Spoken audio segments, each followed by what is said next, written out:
लगातार पनप रही हैं और मौसम में बदलाव के बावजूद डेंगू और स्क्रब टाइफस के केसेस में कमी नहीं आ रही है। प्रदेश में डेंगू के मामले 11,000 के पार हो चुके हैं, जबकि स्क्रब टाइफस के केसेस 3,000 के पार पहुंच चुके हैं। और प्रदेश में डेंगू के केस सबसे अधिक राजधानी जयपुर में है 1,243, जबकि डेंगू से कोटा, जयपुर और जो रूरल एरियाज हैं साथ ही टोंक में एक एक मौत दर्ज की गई है। प्रदेश के सबसे बड़े एसएमएस अस्पताल में मौसमी बीमारियों के मरीजों का आना लगातार जारी है। एसएमएस अस्पताल की ओपीडी का जायजा लिया हमारे संवाददाता सौरभ गृहस्थी ने। प्रदेश में मौसमी बीमारियों के मामले थमते हुए नजर नहीं आ रहे। नवंबर का दूसरा सप्ताह शुरू हो चुका, उसके बावजूद अब तक डेंगू, स्क्रब टाइफस के अलावा मलेरिया और चिकनगुनिया के मामले प्रदेश भर में सामने आ रहे हैं। इस साल 11,000 का आंकड़ा जो है वो मौसमी बीमारियों ने छू लिया है। डेंगू के केस प्रदेश भर में 11,000 जो है वो आ चुके हैं। इस वक्त डॉक्टर पुनीत सक्सेना है, उनसे बात करने की कोशिश जो है वो करते हैं कि किस प्रकार के मामले जो है वो आ रहे हैं, उनसे बात करते हैं। सर, मौसमी बीमारियों के मामले लगातार आ रहे हैं, क्या अब डाउनग्रेड शुरू हो चुका है या अभी भी लगातार केसेस बने हुए हैं? देखिए, मौसमी बीमारी के केसेस अभी भी आ रहे हैं। थोड़ा सा पैटर्न में चेंज ये है कि अभी डेंगू, क्योंकि मौसम में थोड़ी ठंडक आ गई है, तो अभी अपर रेस्पिरेटरी इन्फेक्शन और अस्थमा एलर्जी के पेशेंट्स भी आ रहे हैं। हालांकि हम ये नोटिस कर रहे हैं कि शायद डेंगू के केसेस में अब गिरावट होनी शुरू हो जाएगी। कुछ लोग हैं, उनसे बात करने की कोशिश जो है वो करते हैं। कितनी देर से खड़े हो, कितना इंतजार करना पड़ रहा है डॉक्टर्स को दिखाने में? कम से कम 1.5 घंटा हो गया सर, और बहुत देर से खड़े हैं। भीड़ तो लगी रही, तुम्हें पता है, भीड़ तो चली रही सर। और क्या तकलीफ लेके आए आप, क्या तकलीफ हुई? जी, लड़की को लेके आए हैं। उसका तबीयत बहुत ज़्यादा सीरियस में समझो कि भर्ती करने के लिए कल डॉक्टर साहब ने बोला, लेकिन हम लोग मशवरा करके आ जाए हैं भर्ती करने के लिए। तो देखिए, ये मरीजों की दिक्कतें जो है वो साफ तौर पर बनी हुई हैं। करीब 1 से 1.5 घंटे का इंतजार जो है वो मरीजों को जो है वो करना पड़ रहा है। लेकिन जिस प्रकार की भीड़ अभी भी देखने को मिल रही है, ये बताती है कि मौसमी बीमारियां जो है वो अभी पूरी तरह से कंट्रोल में नहीं आई हैं और अगले 1 सप्ताह तक जो है वो इसी प्रकार के मरीज लगातार आने की आशंका है। कैमरा पर्सन शेर सिंह के साथ सौरभ गृहस्थी, न्यूज़ 18 राजस्थान, जयपुर। अनीता चौधरी हत्याकांड में जोधपुर पुलिस आरोपी गुलामुद्दीन को मुंबई से वापस ला चुकी है। पुलिस को भरोसा है कि आने वाले दिनों में जैसे जैसे जांच आगे बढ़ेगी, हत्याकांड से राज भी अब खुलेगा, उससे पर्दा उठेगा। पत्रकारों से बात करते हुए जोधपुर पुलिस ने खुलासा किया है कि आरोपी गुलामुद्दीन नेपाल भागने की फिराक में था।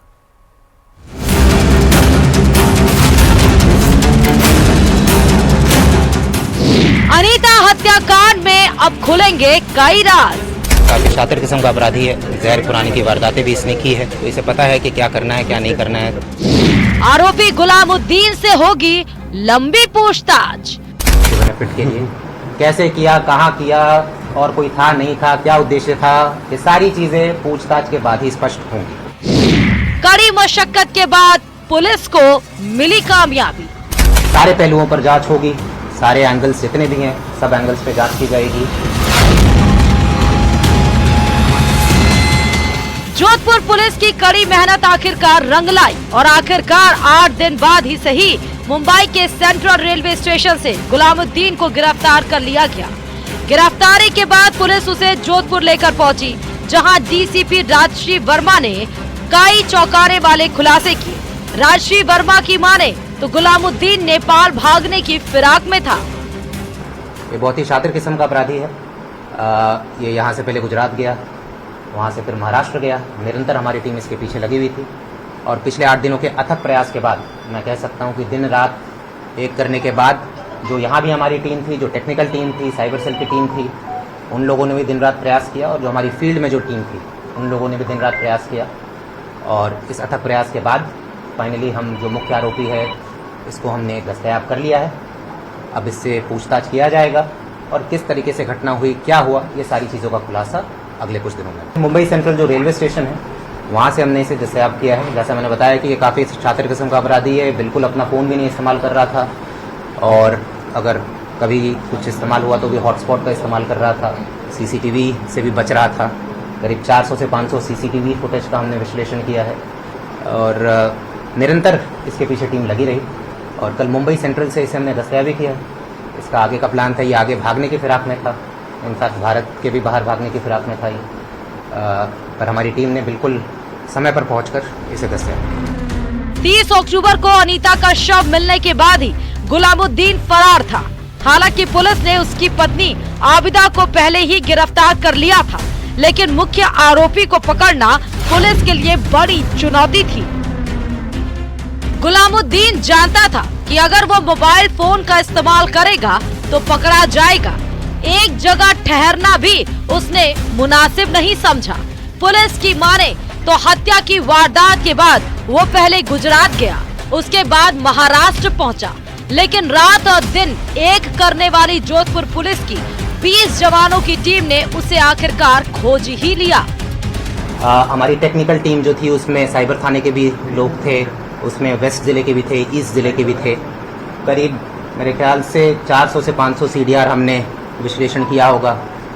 CCTV इसका मैंने ऑलरेडी बोला कि अहमदाबाद, महाराष्ट्र, क्योंकि देखिए हम इसे ट्रेस कर रहे थे। अब ट्रेस करने का क्या तरीका होता है, मोबाइल ये इस्तेमाल कर नहीं रहा था, बहुत शातिर था, तो एक एक CCTV देखते थे, फिर आगे बढ़ते थे, फिर कहाँ कहाँ एग्जिट रूट्स हो सकते हैं वहाँ पर जाते थे, फिर CCTV देखते थे, फिर आगे बढ़ते थे। हमारी जो टीम है वहाँ पर जितने भी होटल्स है, धर्मशाला है, जहाँ भी रुक सकता था हर दिन वहाँ दबिश देते थे, टैक्सी वालों से बात करते थे, बस स्टैंड, रेलवे स्टेशन में जाकर बात करते थे। करीब 20 लोगों की टीम जो इसके पीछे निरंतर लगी हुई थी, रात दिन लगी हुई, ठीक है। और काफ़ी टेक्निकल हमने इसमें टूल्स इस्तेमाल किए हैं, मैं बता नहीं सकता हूँ, बहुत टेक्निकल टूल्स इस्तेमाल किए। ग्राउंड लेवल पर काफ़ी मेहनत हुई है और इसमें लोकल टीम जहाँ जहाँ भी हम गए वहाँ लोकल टीम का भी हमने सपोर्ट किया और इन सब के अथक प्रयास से ये मुमकिन होगा। पुलिस की माने तो गुलामुद्दीन आपराधिक प्रवृत्ति का शख्स है, जिसका नाम जहर खुरानी गिरोह से भी जुड़ा है। वो पहले भी कई वारदातों को अंजाम दे चुका है। ऐसे में अनीता हत्याकांड के बाद वो जानता था कि कैसे खुद को बचाया जा सकता है। अब सवाल ये है कि जब वो इतना शातिर था तो पुलिस ने उसे साउथ मुंबई से कैसे पकड़ा। जोधपुर पुलिस की माने तो सबसे पहले उन संभावनाओं को तलाशा गया जहां वो हो सकता था। जोधपुर के आसपास के इलाकों के अलावा गुजरात में भी टीमें भेजी गई। गुलामुद्दीन फोन का इस्तेमाल नहीं कर रहा था।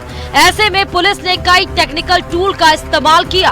500 से ज्यादा CCTV कैमरे खंगाले गए, 500 से ज्यादा CDR का विश्लेषण किया गया, बस स्टैंड और टैक्सी स्टैंड पर पूछताछ की गई और आखिर में पुलिस गुलामुद्दीन तक पहुंच गई, जहां मुंबई के सेंट्रल रेलवे स्टेशन से उसकी गिरफ्तारी हुई।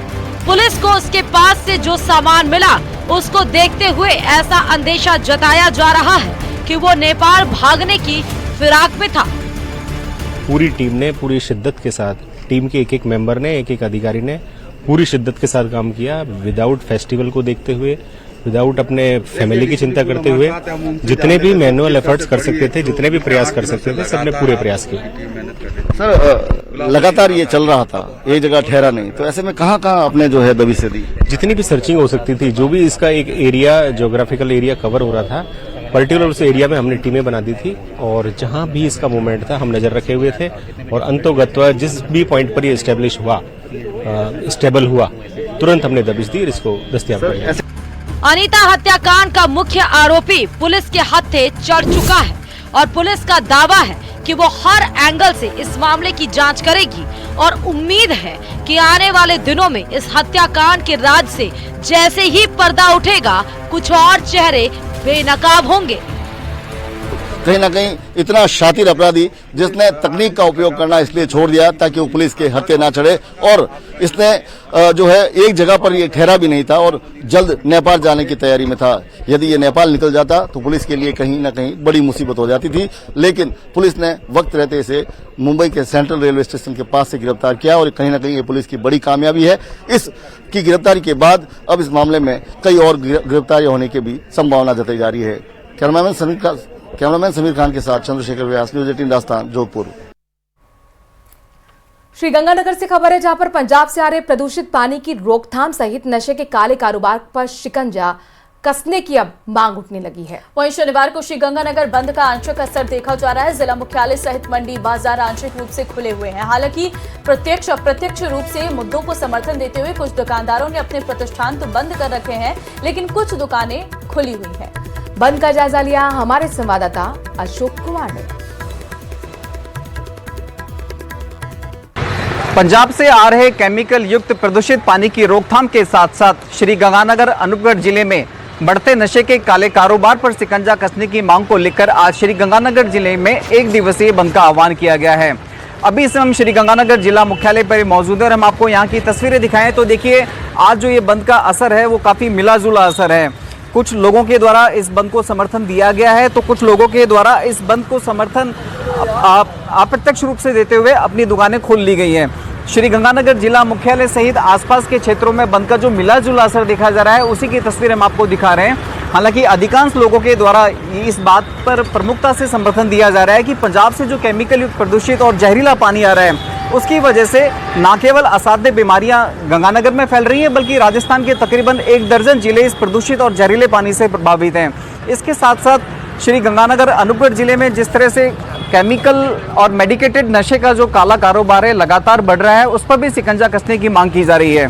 श्री गंगानगर जिले की लगभग 1 दर्जन मंडियां आज लगभग आंशिक रूप से बंद है। साथ ही साथ धान मंडियों के अंदर जो कृषि जिनसों की खरीद फरोख्त है उस काम को भी बंद रखा गया है। आज जो बंद का आह्वान किया गया है क्या विषय है और क्या लगता है कितना गंभीर विषय है? ये पंजाब से दूषित जल आ रहा है उसकी वजह से किया जा रहा है। यही जल हमारे घरों के अंदर भी आ रहा है। यहीं पे हम कैंपर हम ले रहे हैं वो भी इतना फिल्टर होके तो आता नहीं है। आप खुद समझदार हो। हर कंपनी दावा तो करती है कि पानी अच्छा है लेकिन हम फिर भी बीमार हो रहे हैं। पहले हम मतलब ये चीज़ें पहले नहीं थी।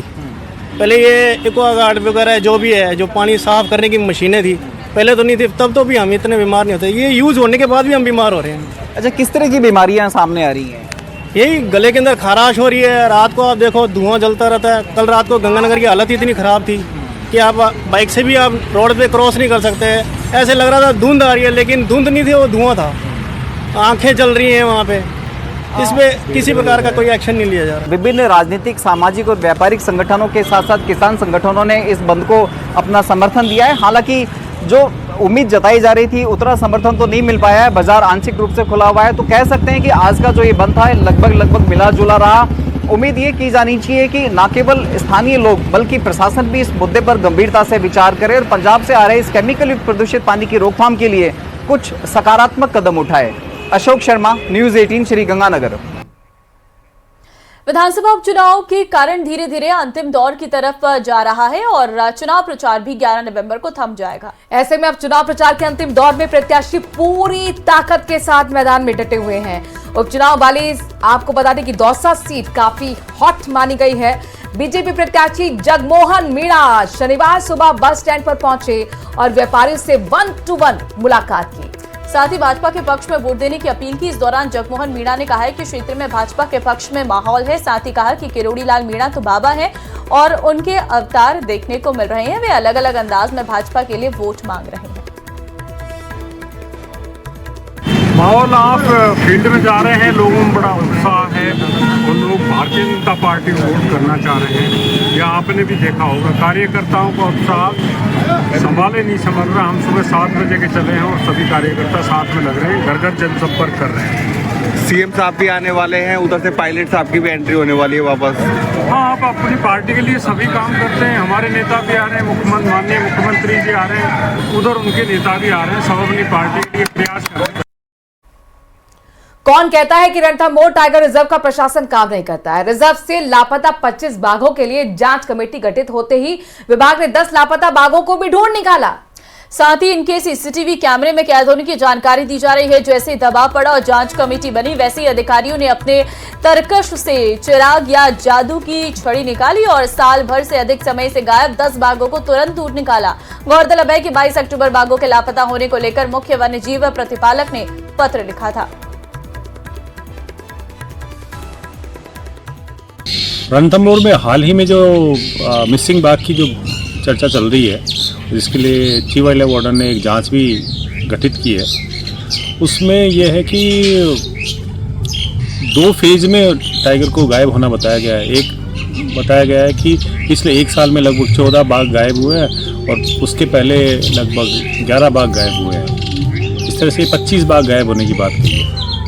में यहाँ के वन अधिकारियों से तो उन्होंने 14 बाघ में से 11 बाघ तो उनको मिल चुके हैं। बिल्कुल निकलते हैं क्योंकि नया टाइगर जब अपनी टेरिटरी की तलाश में निकलता है उन इलाके में अगर कोई ऑलरेडी एस्टैब्लिश्ड है कोई मेल टाइगर जो कि स्ट्रांग है और पहले से ही वहाँ पर रहता है, तो वो नए टाइगर को पुश आउट करेगा। पुश आउट होते होते कई बार वो बिल्कुल बॉर्डर के किनारे पे चला जाता है और वहाँ से भी अगर वो पुश आउट किया जाए तो वो बाहर निकल जाता है।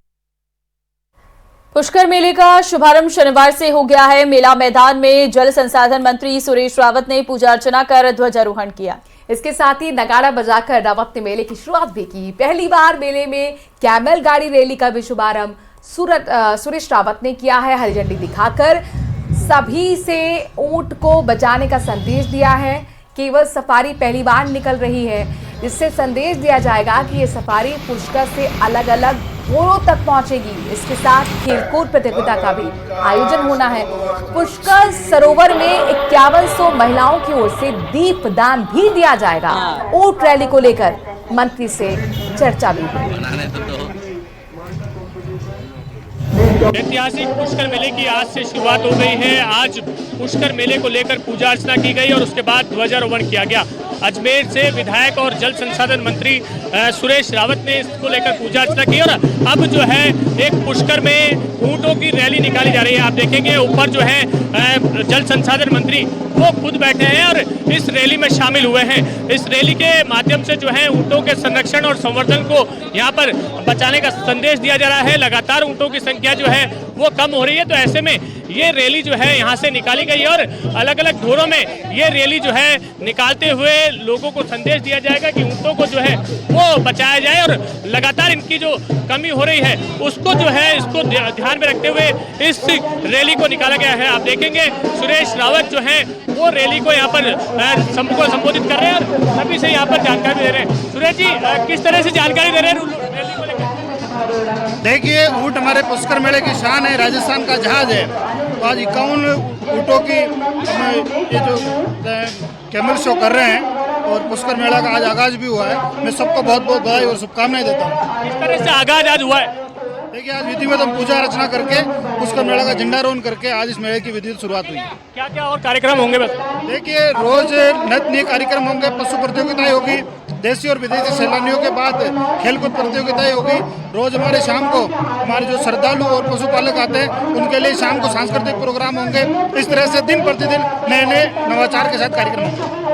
नवाचार जो है इस जो रैली के माध्यम से होंगे। आप देखेंगे लगातार जो है इस रैली में लोग जुटे हैं। आप लंबे समय से ऊँटों के संवर्धन और संरक्षण के लिए काम कर रहे हैं, किस तरह से मैसेज दे रहे हैं आज ये मैसेज दे रहा हूँ कि अपनी लोक कला संस्कृति पुष्कर की एक बहुत ऊपर उच्च स्तर पर पहुँच चुकी है और मैं बहुत उत्साहित हूँ। आज किस तरह से रैली कहाँ जाएगी? ये बहुत पहली बार है कि इस तरह से बड़ी रैली निकाली जा रही है। कैमरा पर्सन कौशल सिंह के साथ अशोक सिंह, न्यूज़ 18 अजमेर। खबरों में आगे बढ़ते हैं। सिरोही से खबर है, जहां पर रामपुरा ग्राम पंचायत में फर्जी पट्टा प्रकरण से एक बार फिर ये मामला चर्चा में आ गया है, तूल पकड़ रहा है। रामपुरा ग्राम पंचायत में गोचर में फर्जी पट्टे बनाने को लेकर अब पट्टे निरस्त करने की कार्रवाई की जा रही है। जांच में 3 पट्टे फर्जी मिलने के बाद मिलीभगत के आरोप लग रहे हैं। जिला परिषद पंचायत समिति ने सरपंच और तत्कालीन सचिव पर कोई कार्रवाई नहीं की है। अब शिकायतकर्ता ने शासन सचिव को पत्र लिखकर कर्मचारियों को के निलंबन की मांग की है। मामला उजागर होने के बाद बीडीओ ने कमेटी से जांच करवाई और पट्टा निरस्त करने की कार्रवाई की।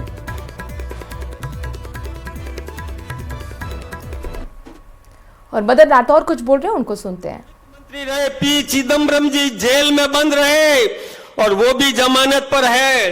एक मुख्यमंत्री कांग्रेस का हेमंत सोरेन अभी कुछ दिन पहले तक जेल में बंद था और बाहर आकर के राजनीति कर रहा है।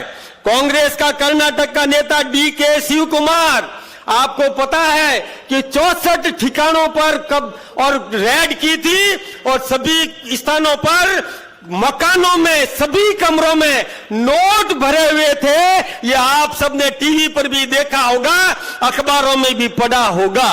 संजय सिंह आम आदमी पार्टी का मनी लॉन्ड्रिंग में जेल में बंद रहा। संजय यादव जेल में बंद रहा। आपको सिद्धा रमैया, पार्वती रमैया और वो भी जेल में बंद रही। कीर्ति चिदम्बरम वो भी जेल में बंद रहा। अशोक गहलोत जी के खिलाफ भी और जयपुर के अशोक नगर थाने में मुकदमा दर्ज है। वीरभद्र सिंह जेल में बंद रहे। अहमद पटेल जेल में अगस्ता वेस्टलैंड चौपर घोटाले में जेल में बंद रहे। कमलनाथ जो कर्नाटक का पहले मुख्यमंत्री था वो जेल में बंद रहा, जमानत पर आया। रॉबर्ट वाड्रा के बारे में मैंने बताया, केजरीवाल अभी अभी जेल में बंद रहा, मनीष सिसोदिया जेल में बंद रहा। और कितने घोटाले हुए, कॉमनवेल्थ घोटाला, स्कैम घोटाला, सत्यम स्कैम और 2G स्पेक्ट्रम और कई घोटालों की लिस्ट है। मैं सोचता हूं कि हमारे मुख्यमंत्री जी को भाषण देना है, अपनी बात कहनी है, इसलिए मैं लंबी चौड़ी इस फहरिस्त को अपनी जेब में रख रहा हूं। लेकिन आप लोग उनसे पूछिए कि आपके जब सब नेता, कांग्रेस का राष्ट्रीय अध्यक्ष, उनका पुत्र भी, और जब इस प्रकार में लिप्त पाए जाते हैं, किस मुंह से आकर के वोट मांगते हैं? आप उनसे सवाल तो करो। और ये पैसा किसका था? मैंने आपको बताया पहले भी, ये पैसा आपका है। गरीब से गरीब व्यक्ति भी जो खरीदता है, चप्पल खरीदता है, दुकानदार को पूरा पैसा देता है, उसमें टैक्स सम्मिलित है।